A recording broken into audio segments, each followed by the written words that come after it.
อ๋อสบายดีเนาะพี่น้องมื้อนี้ก็ส่วนมาเฝ้าหางอ้อยเฮาอ้อยไว้อยู่นี่2บอนเฮาจะไปเบิ่งจุดที่1แล้วก็จุดที่2ก่อนเนาะบอนเทื่อหนึงหั่นเฮาอ้อยหั่นมันหมดดอกเฮาบ่ทันยิงเทื่อแล้วก็เฮามันต้นมาใส่ได้4-5มื้อแล้วมื้อนี้สิขึ้นไปเบิ่งว่าจะมีห้อยเข้าหลายบ่เฝ้าได้บ่คันว่ามันเฝ้าได้เฮาก็สิเฝ้าอยู่บอนนี้เนาะคันเฝ้าบ่ได้ก็สิขึ้นไปเบิ่งจุดอยู่เทิงหั่นอีกนี่เนาะมันมาใส่อยู่เทิงอันนี้เป็นจุดที่1ที่เฮาอ้อยไว้โอ้ห้อยกินอยู่นี่ห้อยกินอยู่เนาะนี่ป้าห้อยกินอยู่เอาใส่ไว้มันหมดเทื่อนึงแล้วก็อันนึงเฮาหอยปลาอยู่นี่มืดเรียบร้อยเนาะเดี๋ยวนี้กัดฮอดอันนั้นแล้วได้ยินเสียงตัวกันในห้องอยู่ลงนี่เดี๋ยวเฮาจะขึ้นไปเบิ่งอยู่บนเทิงอีกจุดนึงก่อนเนาะตัวกันในได้ยินเสียงห้องอยู่ลงเมื่อกี้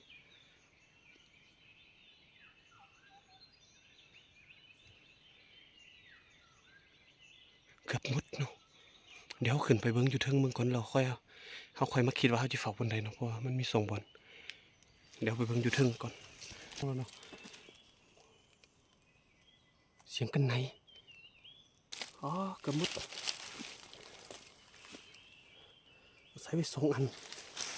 ที่เฮาอ้อยอยู่นี่มันเฮาอ้อยเทอมเอ็ดได้18มื้อ18มื้อแล้วก็มันหมดเนาะแล้วเฮามาใส่อีกแล้วก็ได้4-5มื้อแล้วเดี๋ยวนี้เบิ่งทางหลังนี่ยังเหลือแต่ซ้ำนี่เนาะเอ้าลุ้นติดตามไปนํกันเนาะพี่น้องติดตั้งสกอบเรียบร้อยเนาะถ้าลุ้นเบิ่งถ้าลุ้นติดตามเบิ่งนํกันเนาะว่าสิมีตัวเขาบ่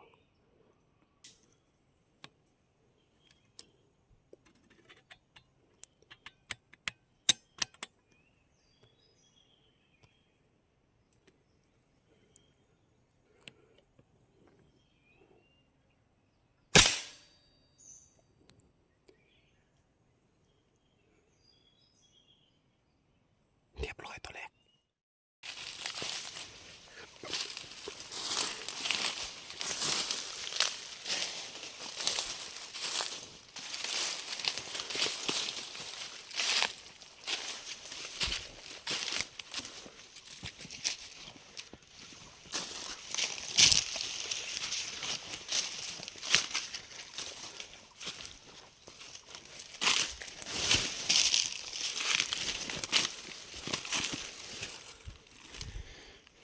ตัวกันในอะ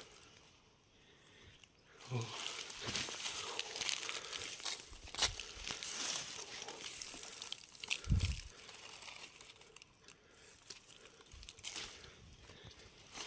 ตัวแรกมาแล้ว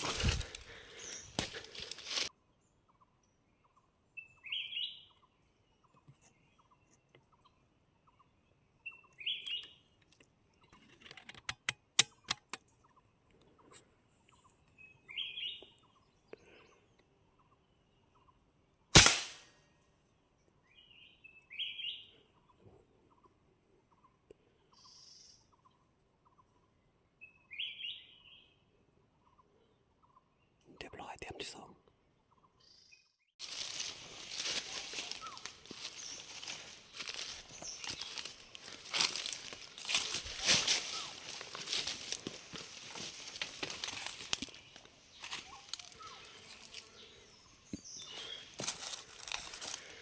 เต็มที่2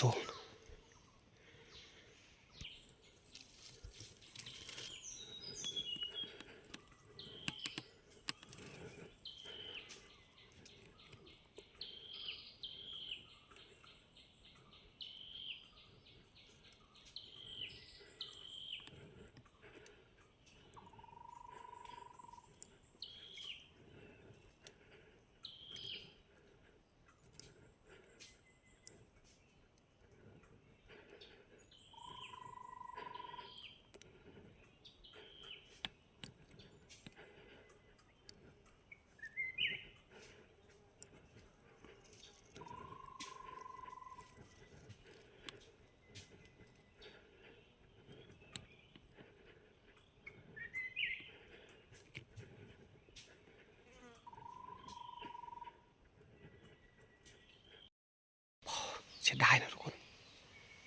เสียดายเองตัวฟานบุทันยิงมันเขาเบิ้งเข้าไปเทิงนี่เนาะมันอยู่เทิงนี่เขาเบิ้งไปเห็นแต่หัวมันก็มันหลับกุ้งไม่ไปมาอยู่กำลังยิงบ่ได้ยิงเนาะมันอาจจะได้กินเอาโดดแล่นทุกคนโอ้ยเสียดายที่สุดเนาะเสียดายสุดมานี่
2 ตัวแล้วเนาะไปเอาไปเก็บเอาน้ำกันพุ่นหนอยิงถึงอีกตัวหนึ่ง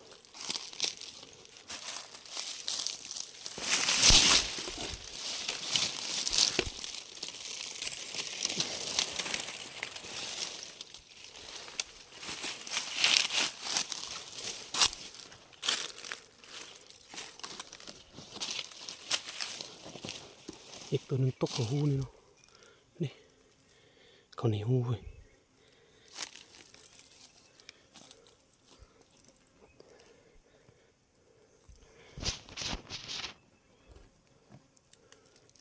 นี่2 ตัว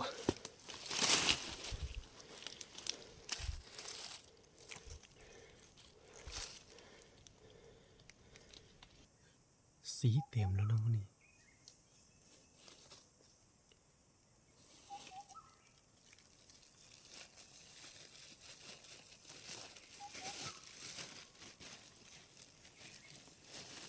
นี่เนาะสีเต็มหากับตัวนกเสียดายตัวฟ้านตัวหนึ่งเขาบ่ได้ยิงกันเขาได้ยิงตัวฟ้านอีกตัวหนึ่งไม่รุนสุดเลยมันนี่เดี๋ยวนี้สีเต็มแล้วเดี๋ยวนี้ก็หากับ4 โมงยังหากับ3 โมง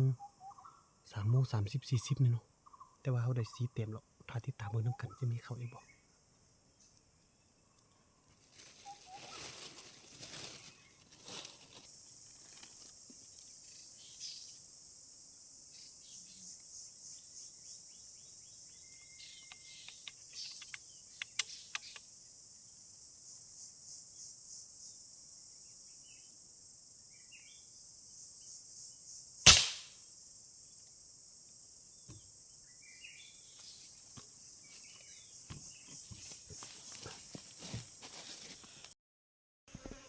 ตัวสุดท้ายบ่ได้เนาะ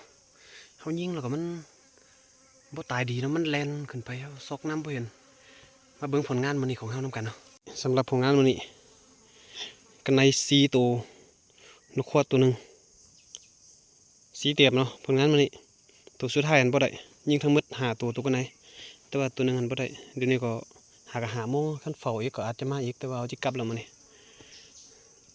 ยิงตัวนั้นบ่ได้เนาะเสียดายอยู่ย่านฝนตกเลยฟ้ามืดๆครึมๆไปเดี๋ยวมาเจอกันคลิปหน้า